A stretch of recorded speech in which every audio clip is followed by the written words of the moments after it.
Saturday. Cyriac, hi, so great to be here with you. So we're going to be talking about a lot of things. Solving hard problems is in the title of the talk. But first I gotta ask you a personal question. You are a CEO and founder. You started the company Shopkick that rewards people for walking into stores.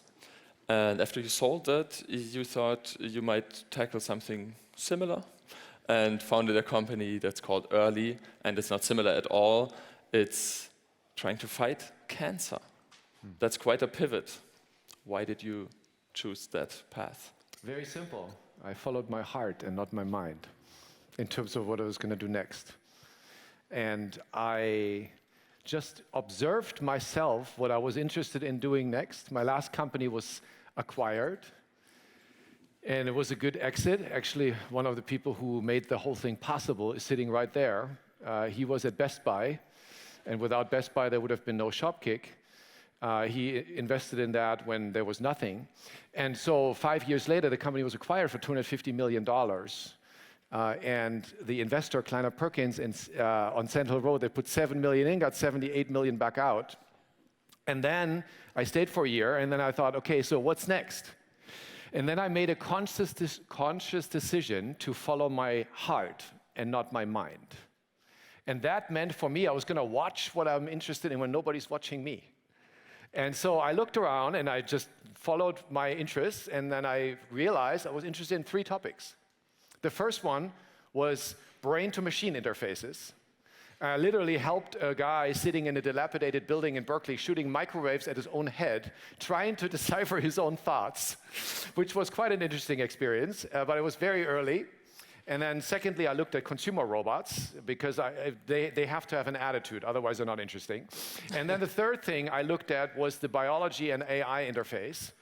Biology meets software, and on that intersection, I believe we are going to see some of the most profound changes and impacts on humanity in the next 20 years. And then I just dove in and soaked it up like a child, and it was fun. And I mean, what Earli does sounds like an idea a bunch of dudes might have in a dorm room. What if we take the cancer cells and get them to kill themselves? But you're actually following through with that, and where does one even begin? Yeah, well, the thing actually got invented at a university, except not in a dorm room. It was invented by one of the world's most preeminent scientists at Stanford, Sam Gambier, who was one of the best people, hands down, 1 or 2 or 3 people in the world for early cancer treatment and detection. And he was grappling with a fundamental problem. He said, in the last 50 years, pharma companies have spent every year, they spend billions trying to find new targets. Targets are small changes on the outside of cancer cells, so they can hook onto them with their drugs and kill them, right? The problem is these targets are very elusive. A lot of cancers don't have them. Those few that do have them don't have them for all patients, or they keep mutating, because every patient's cancer is slightly different. Remember, cancer is not an intruder into your body. It's not a bacteria, it's not a virus. There is one cancer as a virus, exception. Usually it's a mutated cell of your own body, which means these are very small changes. And because they're so elusive, the drugs never work for all people, for all patients. Meanwhile, the solution approach that pharma is taking is to make the target more and more narrow. So if you have this mutation and that mutation, like EGFR, HER2, then you might have a combination that is interesting as a target, and 30% of the patients respond to that, and that's a smaller and smaller group. Meanwhile, the costs for developing drug are now at $2.5 billion a drug, and takes 12 to 15 years. Does that sound like a sustainable business model to you? Not so much. So Sam said, what if we flip the whole thing around?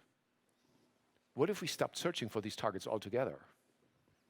What if instead we created a genetic switch that we inject into the body intravenously, And it goes everywhere in your body. It enters healthy cells randomly, and it enters cancer cells randomly if you have any.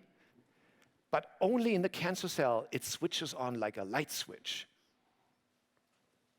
And when it does switch on, it then genetically reprograms the cancer cell and tells the cancer cell to produce any protein that we encode into the sequence, right? That protein is a messenger to the immune system to attack and kill it.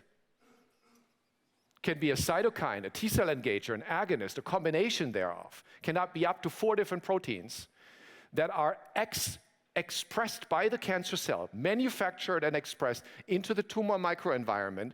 Think of it as like a smoke signal coming from the cancer. There's a problem, come and attack it. And then the immune system comes, attacks it, and kills it. Now, that's the vision. Well, and then reality set in. What does it mean? It didn't work. So, what did you do? So, imagine this. You have a small group of amazing scientists. I'm not one of those. I'm not a scientist. And we have assembled some of the world's best people. And they're trying to take this concept from Stanford, where the idea was to take a promoter. A promoter is a genetic switch that nature provides. It's called survivin. And it's working really well on these lab cells that you always use in the lab, these cancer cells. Kills consistently lung cancer cells and doesn't kill the healthy cells. Wonderful. Let's start a company and get funded. We did. Well, then we said, okay, next step, let's take real human cancer samples and try this again. And we went from 97% detection or activation of the switch to 13%. 13, 1-3, not 3-1. In other words, we would have had a much better shot at betting against our results and had a better result at this cancer than betting for it. And that's where we hit a wall, a concrete wall, literally. So, and that's what makes this a really hard problem, what's in the title. And I mean, it's a scientific problem, as you said, and you said you have some of the brightest minds of various disciplines in your company. As you said yourself, you're not a biotech scientist. You're not a medical doctor. So forgive me for asking, but what do these guys need you for? Yeah, good question. I wonder about that every day. So essentially, my job is, let me actually tell you, because I had the same question. I still do. So first time I met Sam Gambier was on a Saturday morning, having breakfast. I had cold emailed him. I read an article. I should probably tell you this briefly because it's important for the background. I had looked at 200 ideas. I have an extremely dense filter when it comes to ideas. So I had not found what I wanted. I was frustrated. I'd looked for over 11 months. And it was Thanksgiving Day, big day in America. And the year is pretty much over on that day. It's like afterwards you got Christmas period and then people go home. So I thought, okay, I have not made it this year. I have nothing.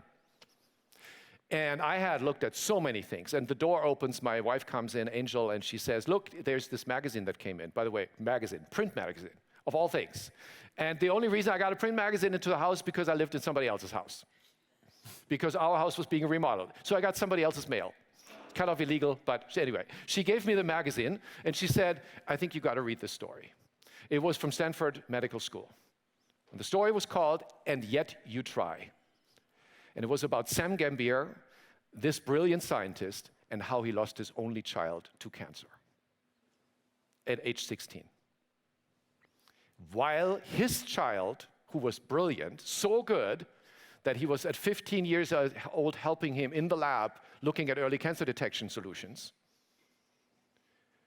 that I was shaken by this article. And I decided to send him a cold email that day. And I said in the email, Sam, I can only imagine how hard this day is for you on this holiday. I read your article. I don't know your son, but I've still felt a gripping sense of grief. I'm not a scientist, I'm not a biologist, I'm a serial entrepreneur, I'm looking to build my next company. I'm very inspired by what you're doing, I'd like to meet you. Took 3 months. 2 months later, on a Saturday morning, we met in a small town called Portola Valley in Silicon Valley. It has 4,000 people. And it turns out he also lived in Portola Valley. We're neighbors, 3 minutes from each other, and didn't know that. So then I asked him that question, my very first question. And I promise you I wasn't fishing for compliments, because I know that when you start a new company, it's going to take 10 years of your time and everybody else's time. We only have limited space in our lives. So I said, I have a simple question for you. Should someone with my background, or better, lack thereof, bother the world of biology with my presence? And he looked at me and he said, I have 2 answers for you. The first one is, the world of biology needs more people like you, not fewer people like you. We have a lot of experts, we have very few generalists, and we have even fewer people who know how to build a startup company. And the second answer is, the world of biology will always find a way to screw you over. It will take longer than you want, and it will be harder than you want. I took the second part of the answer as a cost of doing business and moved along, and then the rest is what happened then. So, I mean, we could talk about your specific story for ages, but we wanted to zoom out a bit, because that's like what so many entrepreneurs want to do. They want to change the world for the better. They want to tackle a big problem, a really hard problem. So my question to you now is, how does one do that, formulate a strategy in this, like there's the uncertainty if it will ever work, when it will work. You're sure it takes many years. So how? Sam was right about the second part of the answer. Because things didn't work. I mentioned that. So the question is, we're zooming out. So I'm going to not talk about Earli much. I'm only using it as an example. The question is, how do you deal with a really hard problem under extraordinary levels of uncertainty in an industry? I want to point this out, because who is in biology here? No one. Oh, 2, 1, 2, great. So those 2 people know that in biology, you have exactly 0 revenue for about 12 to 15 years. You know what that means for you? That you are 100% dependent on funding. And unfortunately, you can't just save your way to success. It costs approximately anywhere between, I don't know, $1 to $2 million a month to run a lab. The renting of the lab alone costs $150,000 every month. So how do you deal with a situation like that under extraordinary uncertainty on the scientific side on top of that? You can't make money to find your way out, and you're dependent on funding, and you don't know if the science is going to work. If you are doing fusion, you have a similar problem. And if you're doing green tech, you kind of have a similar problem. And if you are working on robotics, you also have kind of a similar problem. Every time you try to change the world, if you want to go to Mars, you kind of have that same problem too, except it's not 15 years, it's about 30. So in other words, you've got a massive problem when you will solve these problems. How do you deal with that? And the answer to the question is, you must have a good strategy with the exact right amount of options that you're shooting for at the same time. Because essentially, you are likely going to fail. And if you don't plan for failing, you are definitely doomed, for sure. And if you do plan for failing, then you are likely still doomed, but maybe a little bit less probability. And therefore, it is important to come up with the right set of options of how you go about solving your problem. So I need more than one egg in my basket? You need more than one egg in your basket. How many? Yeah, so this is a great question, and it's a very hard one. So think of this as you have only 20 or so people that you can finance, right? And you're trying to solve some of the hardest problems of the world. First off, you might say, okay, I'm going to answer the question very quickly. You cannot have 10 eggs in your basket. It's going to overshoot. You're going to lose focus. You won't get anything done. You can't have one egg in your basket, because if that fails, you're done. So it's probably somewhere around 2, 3 eggs at any given time. So if one egg didn't work, that egg is gone. Now you have to create another egg and put it in there so that you always have a number of eggs. And now the question is, how do you split your resources? You can't put 33% on each one of the eggs. That doesn't work either, because you're not going to make fast enough progress. So there is this McKinsey framework called the growth horizons framework, which I find extremely applicable. It's very hard to do. So there is the first horizon, which is your core business. By the way, this applies to very large companies. It was made for them. But it's also applicable to this situation. You're working on your core business. Then the second horizon is you are building new options. And the third horizon is you're seeding new options. Think of this in plants. The first one's a big tree. The second one is a nice, small, coming up thing that seems to be growing and thriving. And the third one is a little seedling. It's a seed or a slight seedling where you see the first green leaves coming out. The trick is this. Number one, you got to distribute your resources across these appropriately. Number two, you got to do all three at the same time, at any time. And that is exceptionally difficult to pursue. Because the argument is, in the case of Earli, right?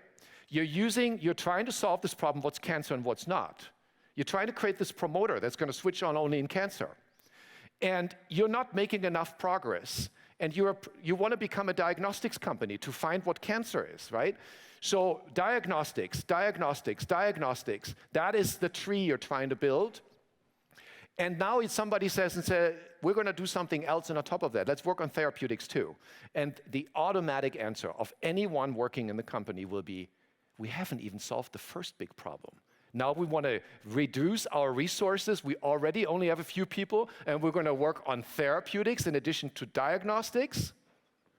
You know, most startups don't die from starvation. They die from indigestion because there's too much stuff going on at the same time.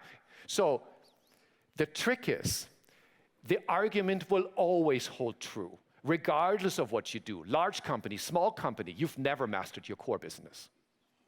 Therefore, you have to split up your resources. Let's say you're only putting 85% of your resources on the main thing, about 15% always go to the second egg. And that is a skunkworks team that is separated. It has to be this different people, otherwise you're never making any progress. And you work on that in the background. And the answer, the example in the Earli case was, we didn't only have the problem of solving the switches, we also needed to solve the diagnostics. When we had finally found the answer to the switches, which took us 7 years, it was extraordinarily hard with machine learning, lots of AI, we wouldn't even be here without AI. We created completely synthetic things. But while we were doing that, we were working not only on diagnostic applications, but also on therapeutics with a small team. Guess what Earli is now doing? 100% therapeutics. Because diagnostics didn't work. I mean, it sort of worked, but it wasn't good enough. And the market is 1/10 the size of therapeutics.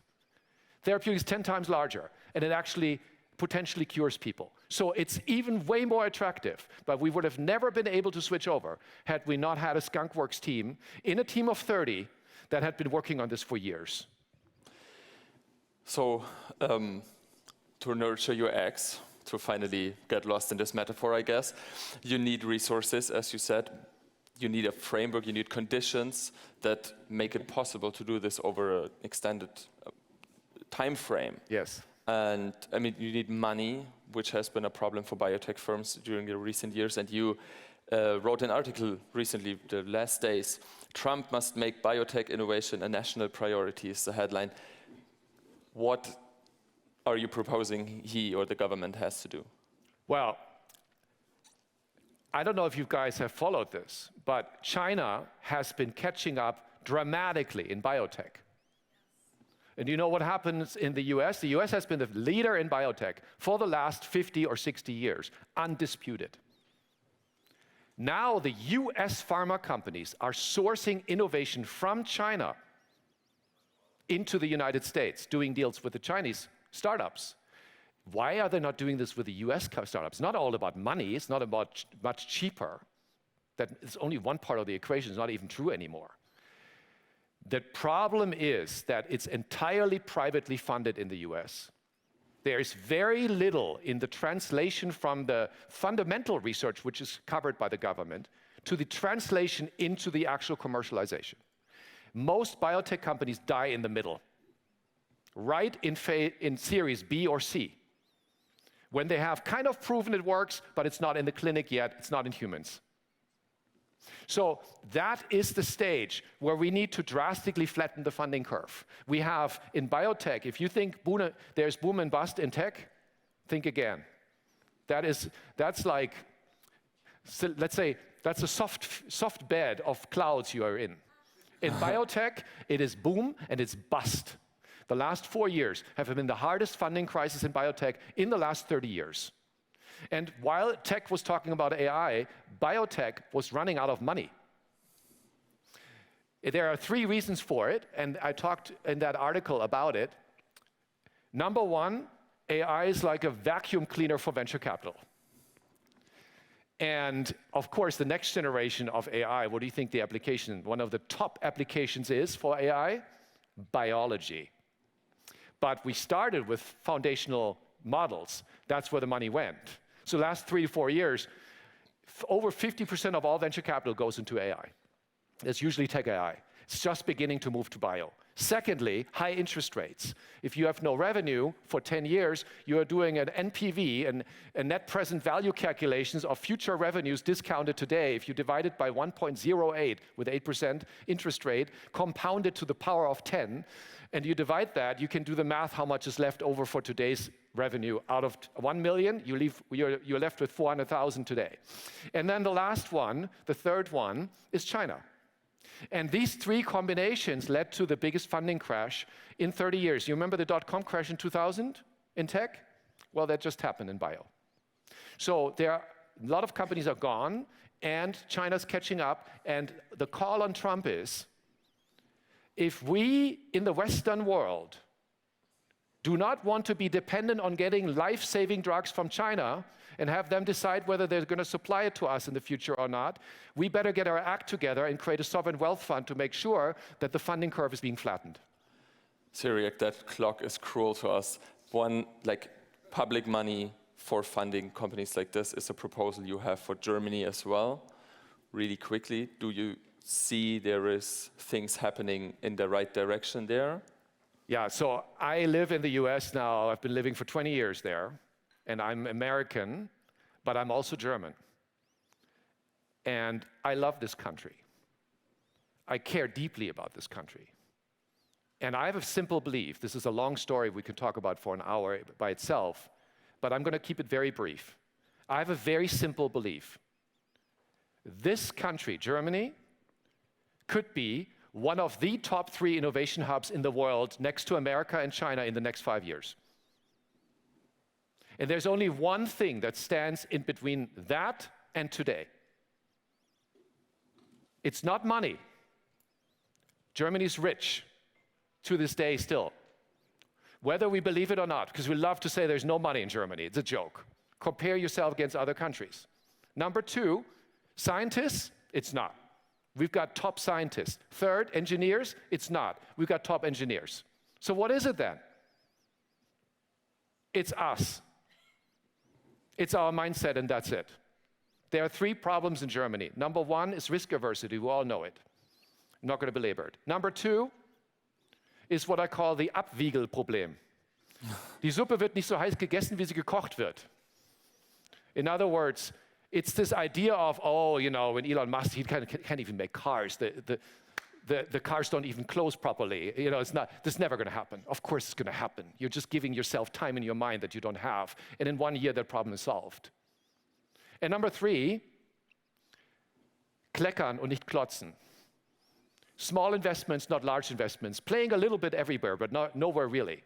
It's all us. It's only us. This country is extremely capable and powerful. All we got to do is get our act together and do it. So let's do it. Kleckern, nicht klotzen. That's a way to finish up a panel like this. Cyriac, thank you so much. Thank you for listening. You've been great. Thank you.